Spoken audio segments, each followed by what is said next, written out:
Hello, everyone, and welcome to the Lit Up Lightworker Podcast, bringing you fun and soulful interviews with spiritual teachers with the aim of tuning you in and lighting you up. You can access all episodes of the podcast on iTunes, Spotify, Stitcher, and TuneIn.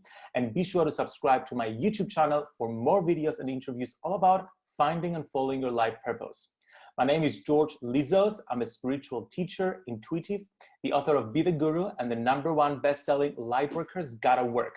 And today I have with me Stephanie Dawn Elizabeth. Stephanie Dawn Elizabeth is an intuition and manifestation mentor and host of Made of Magic, a podcast on a mission to change the idea that the magic we seek is somewhere outside of ourselves. Stephanie is here to guide you to awaken, embody, and amplify the magic you already have. Stephanie, welcome to the Lit Up Lightworker Podcast. Thank you. I'm so excited. I'm so excited to chat all about tapping into and creating our own magic and purpose and creating the best life. But before we get into all of that, I want to hear about your story, your hero's journey. How did you end up doing this work? Yeah, it's like such a hard question. I always ask that to people on my podcast too. And when it's reversed, it's like, oh, that is such a hard question because I know it's such a long journey. But the short of the long story, when I was in my early 20s, I was in an abusive relationship. And when I got out of that, I obviously was in a place where I didn't even know like what to do. I think we've all had that moment of like no actual path to kind of pull yourself out of it. And I stumbled upon this, I think it was a blog at the time, just really mainly focused on kindness. And so I started on this little journey of connecting and kindness in whatever way that I could. At that time, I was really struggling with anxiety and my self-worth. And so whenever I was living in a small town at the time, I would kind of just challenge myself to connect with people in some way. I think when we're in our own thing, we tend to be in our own little bubble of not being able to feel like other people can see us or that other people are experiencing things in the world as well. So I kind of challenged myself to these small bits of kindness and connection. And slowly it started to allow me to realize that there was other people in the world going through things that I was maybe not in the same exact way, but just that spark of, okay, it's not just me experiencing something. It's not just me in the world. And from there, I started volunteering at a youth center.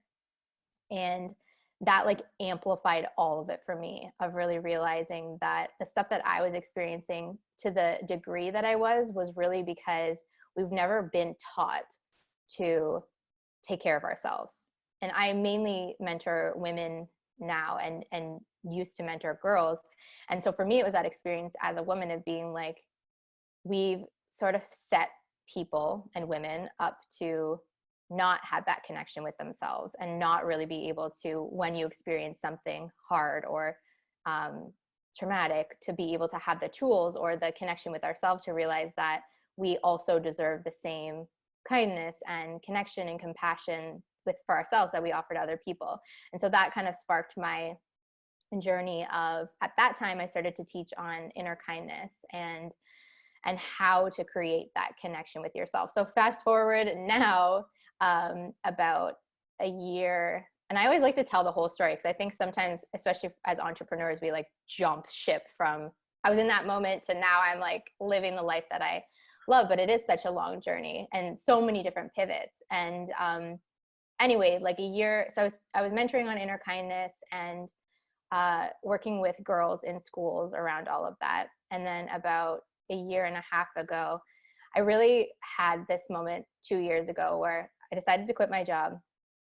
And for a whole year, like nothing worked. So I was in a relationship, I got engaged, I quit my job thinking like, okay, I'm going to make my business work. Like everything in my life is going to click. And it didn't. And I had this intuition the whole time at that point of, okay, I knew I needed to call off my engagement. And I had this like little bit inside me of knowing that, but then still searching outside of myself for all of the different things that was going to click it. So, okay, I'm going to hire this coach, or I'm going to put this strategy in, or I'm going to whatever, quit my job, and then everything is just going to fall into place because I'm taking action. And it didn't, because I wasn't trusting this thing. So I had this whole entire summer of cocoon, I call it, where I really just allowed myself to make space for whatever needed to come through, and to really get to the decision about a year and a half ago where I ended up calling off an engagement. And literally that clicked everything, that trust and that listening to my own intuition. My business exploded. I actually met the love of my life like 2 months later. And so now I mentor women, but it really does speak to everybody, that trusting of your own answer. We really look everywhere but within our own selves for the thing that we know is true, for someone else to validate it, or for somebody to fix it, or someone to solution it. But there's literally nothing more magic than you. And so now I guide women back to trusting that. I love that. It sounds like your whole journey was all about shifting from looking for that fulfillment and that love from searching it in other people and in other things, just learning to find within yourself. And it's something I truly relate, because my first book is called Be the Guru, which is all about learning to become your own guru rather than depending on everybody else. Now, I want to ask the question that it's quite obvious, but I think it's worth addressing. Why is it so important to stop looking for love, happiness, and wisdom outside of ourselves and start finding that magic within us? Why? Why do it? Because it's nowhere else. Like, it's the opposite of what we've been taught, right? So it is such a journey to like be able to truly trust yourself. And it's actually an interesting conversation for right now in the moment that we're in, because it's sort of exactly, I have so many chills. That's exactly what we're being asked to realize, that there's no level. And I love that that's what your book was called. There's no actual level of this person has the answer for this person, because whatever you're attracted to in them is really just reflecting the thing that you need. Yes. And I talk about you're made of magic. What I do, and yes, there's tools and there's strategies and there's ways that you can do the work, but ultimately, if you're trying to take so let me listen to Stephanie or George's story and then just like implement exactly what they did and it's going to work for me, it's not. No. And so the short answer, exactly what you said, it's pretty obvious, is because there is no actual answer that is 100% correct for you, except for the answer that is for you and is you. And what I love is like what's going on right now. Like at the time of this recording, we're going through COVID-19. So we're forced to come into ourselves, because we've spent this lifetime where we've been depending on our friends, on other people, on all our business basically, to just find a sense of support and fulfillment. And then all of a sudden we're told to stay home and just be by ourselves. And most people are just starting only right now to start facing all the emotions they've been suppressing and they've been in denial for so long. That's why I feel like on some level, this lockdown is helping us all to, in a way, like deepen our relationships with ourselves. Now, what do you think what are the biggest obstacles in your experience while you're coaching women and men as well, with regards to that prevent them from accepting and tapping into their own magic? What is the biggest block that they face? Well, for women specifically, but again, I think everything I talk about is relevant to everybody. It's just we've been taught the opposite. And so there's a lot of work to be done around like disconnecting. One thing that shows up a lot for the women that I mentor is like that worthiness, that our worthiness is based on our relationship. And that's true for my story in so many ways of, I was in an abusive relationship, and then I got into a relationship and I felt like, okay, once I'm engaged and I have the house, and a year and a half ago, I had the engagement, the house, the dog, like what you're supposed to have. And I thought that that's what my worthiness and all of that was based on. So I think that the biggest, like, I don't even want to say block, but the biggest work to be done is to come back to that realization that the things that, and again, this is the perfect moment, all the things that we thought really mattered or were really important, or that our status and our worth came from, literally none of it means anything. And so it's it's not necessarily a block, but it's that fear of once that stuff is stripped away, or not even that it has to go away. Like you don't need to call up your engagement and all of this stuff to get to that core. But once we take the value off of that, then what am I left with? And so that's where the inner work of placing the value back on you and just the core, I'm worthy because I'm alive and because I'm here, not because all these things that I thought I was, or all the things other people have told me are my value.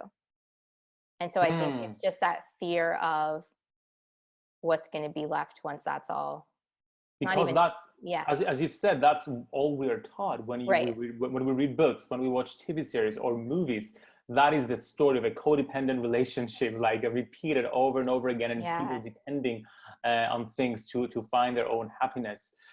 So in your experience, through your journey, what was the number one tool or process or shift or mindset shift that helped you disconnect from seeking external validation to coming into your own magic?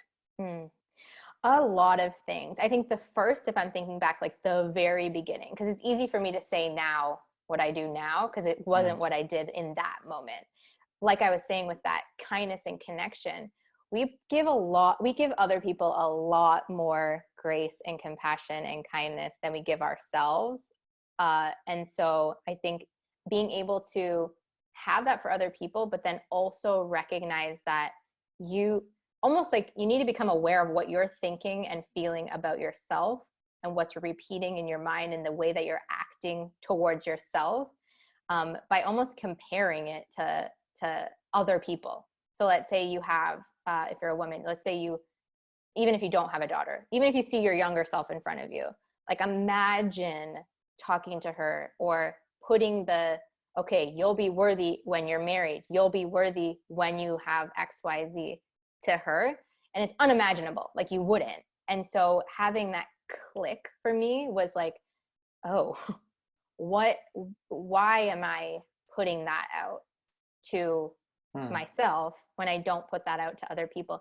And also I don't want to pass that on to generations of girls to come. And so it's up to me.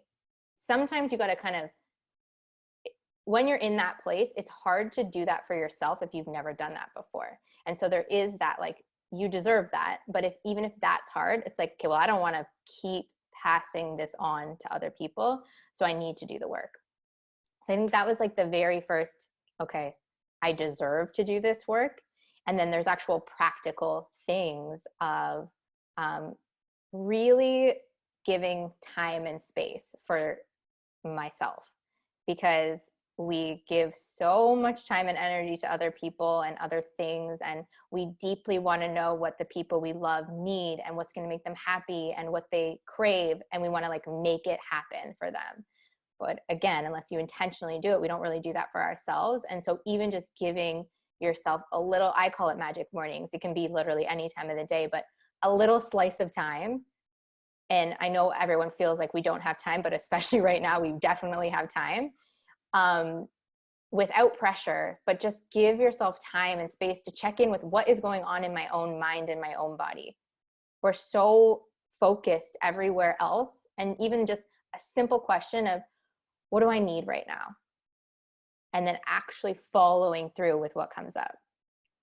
That's powerful. And I can like tell from my journey as well, like we're not taught to spend time with ourselves. Right. So when we spend time with ourselves, we don't know what to do. That's why one of the processes that I used early on was mirror work, as taught by Louise Hay. And therefore looking at myself in the mirror and just saying that I love me in the mirror, and it felt so awkward because nobody teaches us to love ourselves or to spend time with ourselves. We live in an extroverted world. It's all about others and doing things with other people. I remember when I was studying at university in the UK, we had an assignment. It was a class called Geographies of Food. I studied geography. So it was the assignment was for a week, eat by yourself and write an essay to reflect on that. And I'm like, how's that a challenge? Like that's what I do anyway. But I realized that people were really struggling with this. Like they couldn't, like, oh my God, I'm going to get depressed. I'm like, why are you going to get depressed? You're just having a meal with yourself. I couldn't make the connection. And then I realized, like, we live in this world that we're not taught how to do this. So I think that is so powerful what you're sharing with us. Now It's so true. Yes. Sorry, go ahead. No, you go ahead.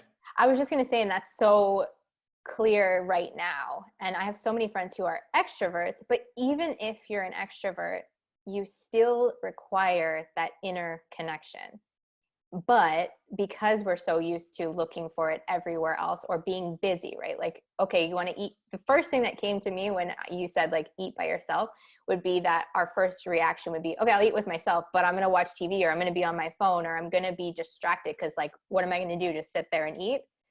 And so it's just that reminder that even if you're an extrovert, and I have tons of extroverted friends who are like mega struggling during this time because there's nothing to like fill their space, that is still it doesn't matter if you're an introvert, extrovert, whatever, it's still a necessary pullback of all the places that you're giving away that connection. Yes, because like being an extrovert could be used as an excuse by many people. Right. Oh, I'm an extrovert, I don't need like alone time. But yes, you do. Otherwise you're like codependent on so many other people and things.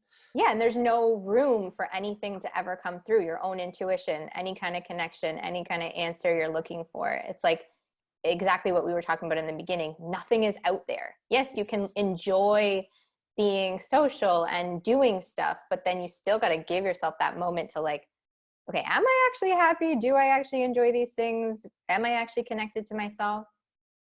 Now, so let's say we've done the work, we've come into our magic, we trust in ourselves. Let's shift it now to manifestation and creation. What would you say is the number one tool that you use to manifest stuff and to use this magic that you've just nurtured? You learn to connect with your intuition. Now I want to use this connectedness to create my ideal life. How do we go about it?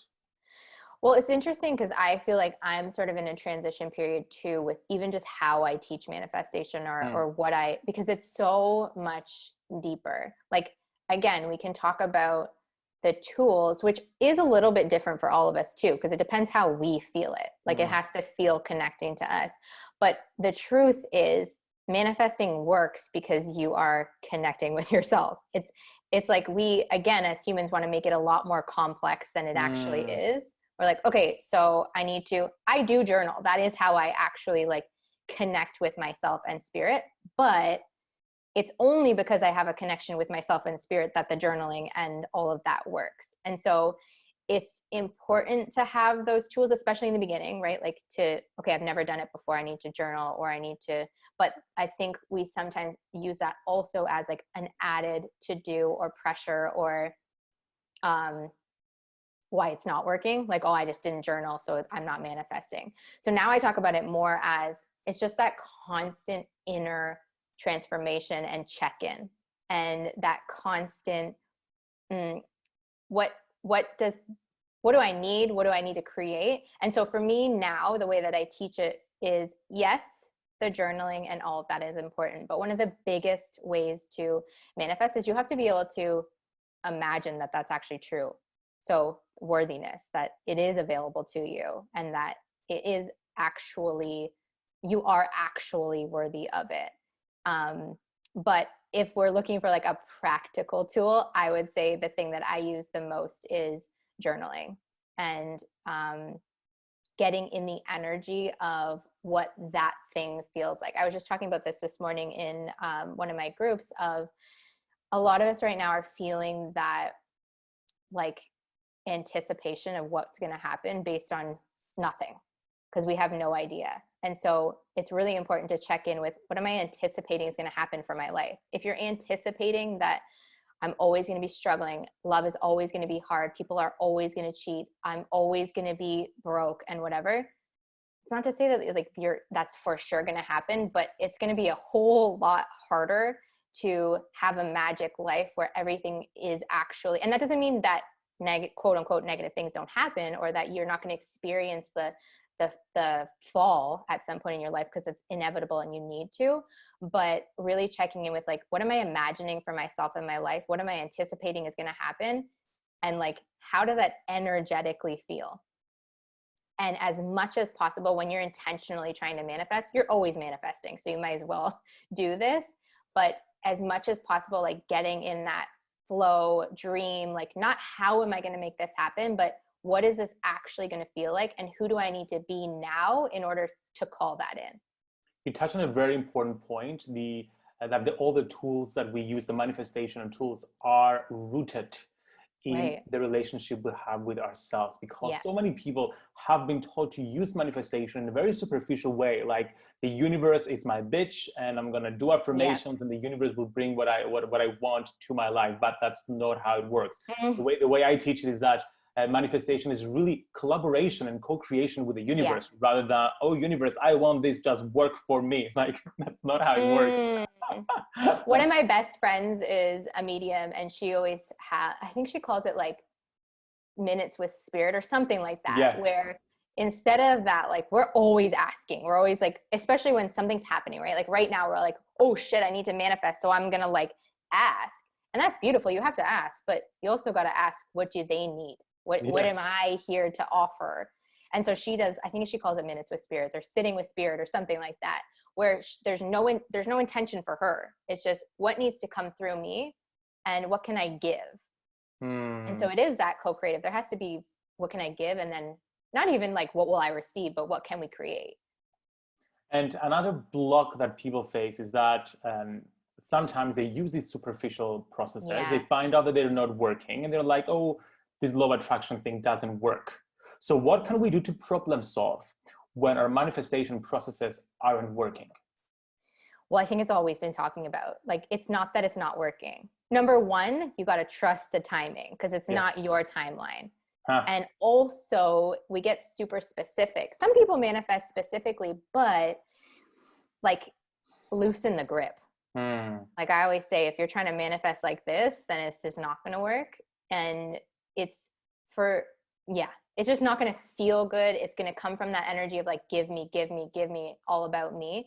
And so the more you can like loosen the grip and surrender and trust, especially right now, the better it's going to feel good. And therefore, the more you're going to manifest. We kind of do it backwards, right? Where we're just like, I'm going to feel, and this is what I did with like my engagement and all of that. I'm going to feel different when I have the thing, or when my business is successful, then I'm going to feel happy, and then I'm going to be able to give and whatever.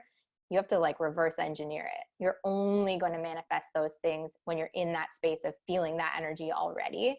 And it's not lying. I think that's a block we have sometimes. I hear that a lot from clients of like, well, I can't be in the energy of having a lot of money because I don't have a lot of money. So I get it, because we've all been in that fear in that place, but you can still pivot and shift your energy back to yourself. And what is that going to feel like when you do? What beauty are you going to add to the world? So it's not that like manifestation doesn't work. You got to give it time. First of all, you can't journal. I remember when my boyfriend and I started dating and we started like journaling together, and he's like, yeah, I did that once, but like it didn't work. And I was like, okay, well, you can't like work out once and then like you're buff. So you have to give it time and energy and place value on it. But also that inner part is actually the part that, so yes, do the actions and the things, but place a lot more value on that connection. I love it. Oh my goodness. You've given us so many tools to both tap into our magic, but also to use that magic to create something magical into our life. Stephanie, thank you so much for coming onto the podcast. Wishing you a lovely rest of your day. Thank you. Thanks for having me.